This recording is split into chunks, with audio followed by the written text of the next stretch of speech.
ओम नमः शिवाय. ही पूजा करण्याची रात्र नाही, ही आहे चेतना जागवण्याची रात्र. महाशिवरात्र, ज्या क्षणी मन शांत होतं, श्वास मंदावतो आणि अंतर्मनात एक सूक्ष्म जागरण सुरू होतं. नमस्कार, मी Naval Shinde, occult consultant, aura analyst आणि कॉन्शियसनेस रिसर्चर. आपलं स्वागत आहे ओम श्रीम ऑरा अँड ॲस्ट्रो वास्तूमध्ये.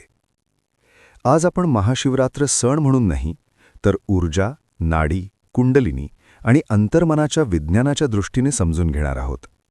हा व्हिडिओ शेवटपर्यंत पहा, कारण शेवटी मी तुम्हाला एक सोपी पण प्रभावी साधना सांगणार आहे, जी तुमचं मन स्थिर, श्वास संतुलित आणि अंतर्मन शांत करू शकते. चला, अंतर्मनाच्या प्रवासाला सुरुवात करूया. महाशिवरात्री म्हणजे काय? बहुतेक जणांना हा प्रश्न विचारला की डोळ्यासमोर येतं उपवास, मंदिरातील गर्दी. हो, शंकराच्या पंडीवर अभिषेक, भजन कीर्तन. अगदी. पण या सगळ्याच्या पलीकडेही या रात्रीचं काही वेगळं, अधिक खोल असं महत्त्व असू शकतं का? नक्कीच. आज आपण याच प्रश्नाच्या मुळाशी जाणार आहोत. आपल्याकडे नवल शिंदे यांचं एक संशोधन आहे. हो, ते चेतना, योगिक ऊर्जा प्रणाली आणि मानवी बायोफिल सायन्सचे अभ्यासक आहेत. आणि त्यांच्या दृष्टिकोनातून आपण महाशिवरात्री नावाच्या या कोड्याला उलगडण्याचा प्रयत्न करणार आहोत. म्हणजे हे वरवर दिसणारे विधी, पूजा, अर्चा हे फक्त एक पृष्ठभाग आहेत असं म्हणता येईल. बरोबर. त्याच्या खाली चेतनेचं एक संपूर्ण विज्ञान दडलेलं आहे, एक इनर सायन्स. चला तर मग हे रहस्य एक एक करून उलगडूया. हो, आणि सुरुवात एका महत्वाच्या संकल्पनेपासून करूया. या संशोधनानुसार महाशिवरात्री हा फक्त एक सण नाहीये. नाही, ते एक आंतरिक तंत्रज्ञान आहे, एक इनर टेक्नॉलॉजी. इंटरेस्टिंग. ही अशी रात्र आहे जी आपल्या चेतनेला संतुलित करण्याची, म्हणजे कॅलिब्रेट करण्याची एक नैसर्गिक संधी देते. ओके. पण हे समजून घेण्यासाठी शिव म्हणजे काय, हे पारंपरिक कल्पनेपेक्षा जरा वेगळ्या अर्थाने समजून घ्यावं लागेल. बरोबर. कारण शिव म्हटलं की आपल्या डोळ्यासमोर एक मूर्ती येते, कैलास पर्वतावर बसलेली, जटाधारी देवता. अगदी. पण योगिक भाषेत शिव हे कोणतंही व्यक्तिमत्व किंवा रूप नाही. मग काय आहे? शिव म्हणजे जे नाही ते. म्हणजे शुद्ध साक्षी चेतना. एक अशी अवस्था जिथे आपलं मन पूर्ण शांत होतं, आपली मीपणाची ओळख विरघळते आणि मागे उरते फक्त जागरूकता. वाह. म्हणजे आपल्या डोक्यात जो सतत विचारांचा गोंधळ सुरू असतो, हो, भावनांचा, त्या गोंधळाच्या मागे जी एक शांत स्थिर जागा असते, जी या सगळ्याकडे फक्त पाहते, ती अवस्था म्हणजे शिव. अगदी बरोबर. तुम्ही अगदी अचूक पकडलाय. मग शक्ती म्हणजे काय? शक्ती म्हणजे सर्व प्रकारची गतिमान ऊर्जा. आपले विचार, भावना, आपली जीवनशक्ती, या विश्वातली प्रत्येक हालचाल हे सगळं शक्तीचं रूप आहे. ओके. एक सोपी उपमा देतो. समजा शिव म्हणजे सिनेमाचा पडदा. ठीक आहे. आणि शक्ती म्हणजे त्यावर चाललेला चित्रपट. चित्रपट कितीही नाट्यमय, भावनिक किंवा वेगवान असला तरी पडदा मात्र शांत आणि अलिप्त राहतो. अगदी. महाशिवरात्री ही अशी रात्र आहे जेव्हा त्या चित्रपटाचा आवाज आणि वेग नैसर्गिकरित्या कमी होतो. आणि आपल्याला त्यामागच्या शांत पडद्याची, म्हणजेच त्या शिवतत्वाची जाणीव होण्याची शक्यता वाढते. करेक्ट. या रात्री चेतना म्हणजे शिव आणि ऊर्जा म्हणजे शक्ती यांच्यात एक नैसर्गिक संतुलन साधलं जातं. आणि यातली सगळ्यात रंजक गोष्ट म्हणजे या रात्री निसर्गात काहीतरी असं घडतं ज्यामुळे हे संतुलन साधायला मदत होते. तुम्ही म्हणालात की ग्रहांची आणि चंद्राची स्थिती. हो. मानवी प्रणालीमध्ये एक सूक्ष्म उभी ओढ म्हणजे व्हर्टिकल पुल निर्माण करते. एक मिनिट. ही उभी ओढ संकल्पना खूपच आकर्षक आहे. म्हणजे नेमकं काय? हा खूप चांगला प्रश्न आहे.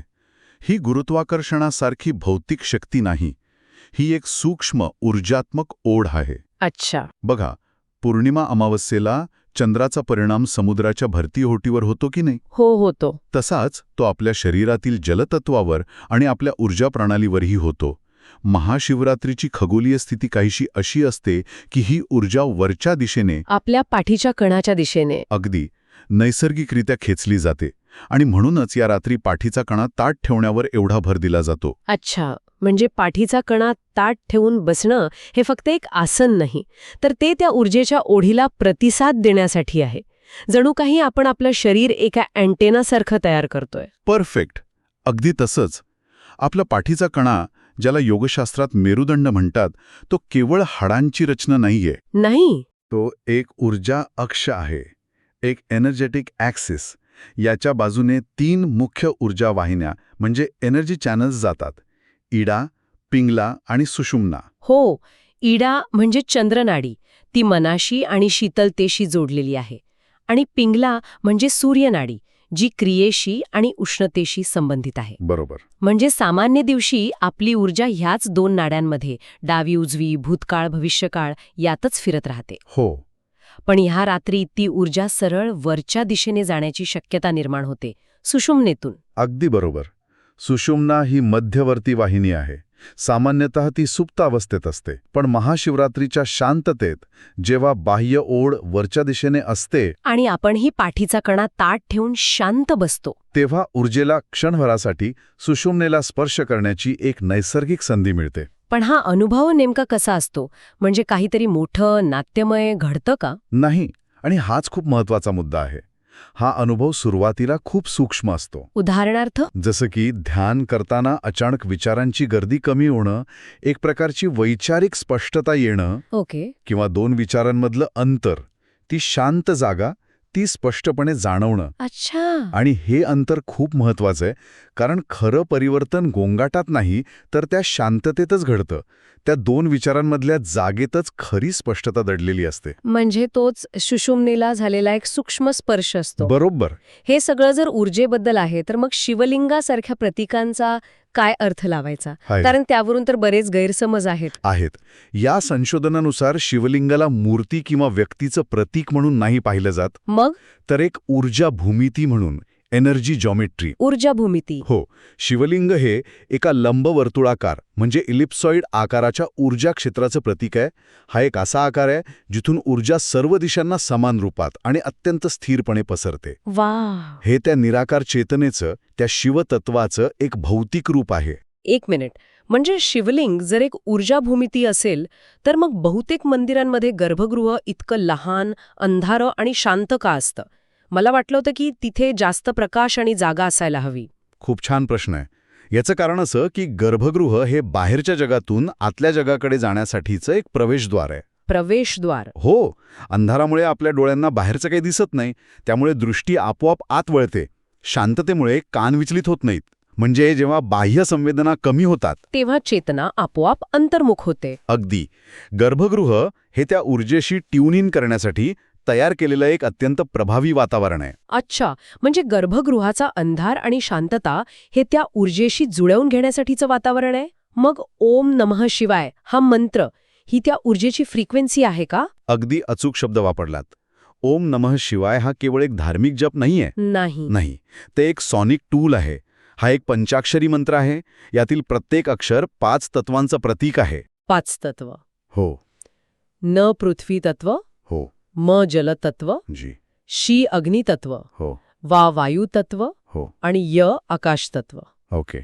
जेव्हा हा मंत्र श्वासाच्या लयीत शांतपणे म्हटला जातो, तेव्हा त्याचे ध्वनी तरंग आपल्या मज्जासंस्थेला म्हणजे नर्व्हस सिस्टीमला नैसर्गिकरित्या स्थिर करतात. ही कोणतीही जादू नाही, तर ध्वनीचा आपल्या चेतनेवर होणारा थेट वैज्ञानिक परिणाम आहे. एक्झॅक्टली. हे ऐकायला खूप तात्विक आणि छान वाटतंय, पण सामान्य माणसासाठी जागरण म्हणजे झोपेशी संघर्ष हो. आणि उपवास म्हणजे भूक. या विधींमागील आंतरिक प्रक्रिया आपण दैनंदिन जीवनात कशी अनुभवायची? आणि हाच मुद्दा शिंदे यांच्या संशोधनात महत्वाचा मानला आहे. या विधींना शिक्षा म्हणून पाहू नका. ओके. जागरण म्हणजे फक्त डोळे उघडे ठेवून रात्र काढणं नाहीये. त्याचा खरा अर्थ आहे आंतरिक जागृती. आंतरिक जागृती. विचार करा, रात्री निसर्गतः सगळीकडे शांतता असते. शरीरात मेलाटोनिनची पातळी वाढलेली असते. हो, ज्यामुळे शरीर नैसर्गिकरित्या शिथिल होतं. बरोबर. अशा वेळी जर आपण जबरदस्ती न करता सहजपणे पाठीचा कणा थाट ठेवून फक्त जागे राहिलो, तर मन दिवसापेक्षा कितीतरी अधिक खोलवर शांत होऊ शकतं. ही एक संधी आहे, सक्ती नाही. आणि उपवासाचं काय? कारण भूक लागल्यावर तर अजूनच चिडचिड होते. मग आंतरिक शांतता कशी मिळणार? बरोबर. म्हणूनच उपवास म्हणजे शरीराला शिक्षा देणं नाही. मग ते आहे ऊर्जेचे पुनर्वितरण, एनर्जी रिडिस्ट्रीब्युशन. ऊर्जेचे पुनर्वितरण. म्हणजे कसे ना, आपल्या शरीराची खूप मोठी ऊर्जा पचनक्रियेत खर्च होते. हो, हे खरंय. ज्या दिवशी आपण हलका आहार घेतो किंवा उपवास करतो तेव्हा पचनक्रियेवरचा भार कमी होतो. त्यामुळे जी ऊर्जा वाचते ती जागरूकतेसाठी आणि आंतरिक निरीक्षणासाठी उपलब्ध होते. जसं की फोनवरच्या अनावश्यक ॲप्स बंद केले की बॅटरी जास्त वेळ चालते. अगदी तोच प्रकार. उपवास आपल्या ऊर्जा प्रणालीसाठी तेच काम करतो. आणि मग बेलपत्राचं काय? ती 3 पानं अर्पण करण्यामागेही काहीतरी अर्थ असेलच. निश्चितच. बेलाची ती 3 पानं म्हणजे आपल्या 3 मुख्य नाड्यांचं प्रतीक आहेत. इडा, पिंगला आणि सुषुम्ना. बरोबर. ते अर्पण करणं म्हणजे आपल्यातील द्वैत भाव, जसं की सुख, दुःख, राग, प्रेम, हे सगळं त्या मध्यवर्ती संतुलित चेतनेला अर्पण करण्याचा एक संकल्प आहे. प्रत्येक बाह्य कृतीमागे एक आंतरिक अर्थ दडलेला आहे.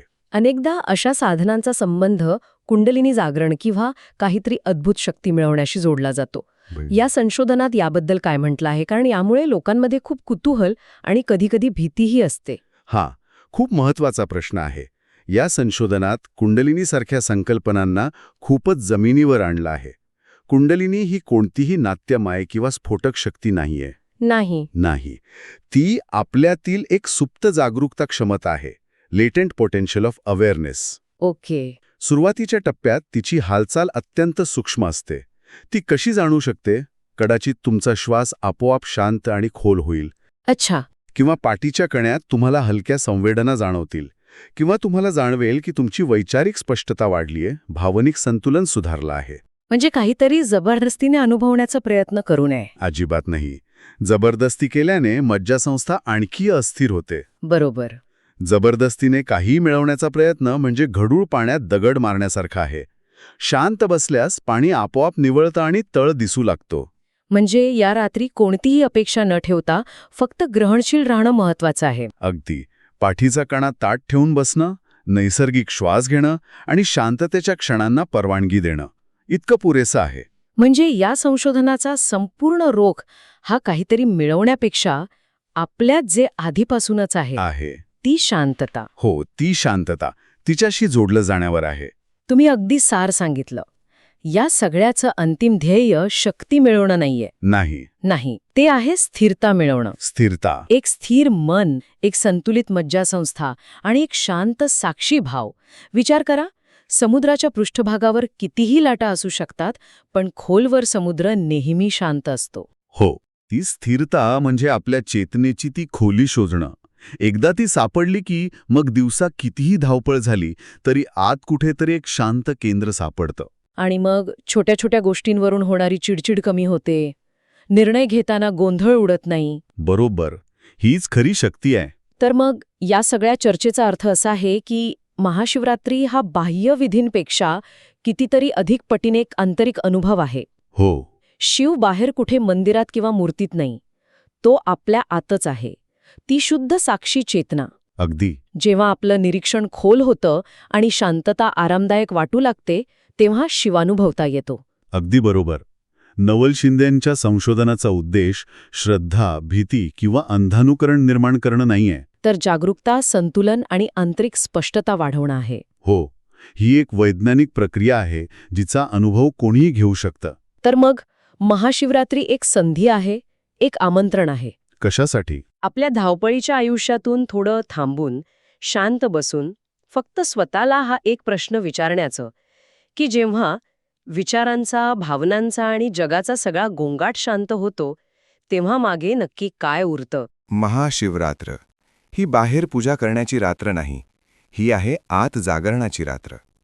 जेव्हा मन शांत होतं, श्वास स्थिर होतो आणि निरीक्षण जागं राहतं, तेव्हा शिव बाहेर नाही, अंतर्मनात प्रगटतो. आजची ही साधना तुम्ही अनुभवा. घाई नाही, अपेक्षा नाही, फक्त शांतता आणि जागरूकता. जर हा एपिसोड तुम्हाला उपयुक्त वाटला असेल तर व्हिडिओला लाईक करा, तुमचा अनुभव कमेंटमध्ये लिहा आणि अशाच चेतना आधारित ज्ञानासाठी चॅनल सबस्क्राईब करून बेल आयकन नक्की दाबा. हे ज्ञान तुम्हाला उपयुक्त वाटलं असेल तर ते इतरांपर्यंत शेअर करा, कारण शांत मन आणि जागरूक चेतना हीच खरी शक्ती आहे. मी नवल शिंदे. पुन्हा भेटूया पुढील ऑकल्ट मास्टर क्लासमध्ये. शांत रहा, जागरूक रहा, संतुलित रहा. ओम नमः शिवाय.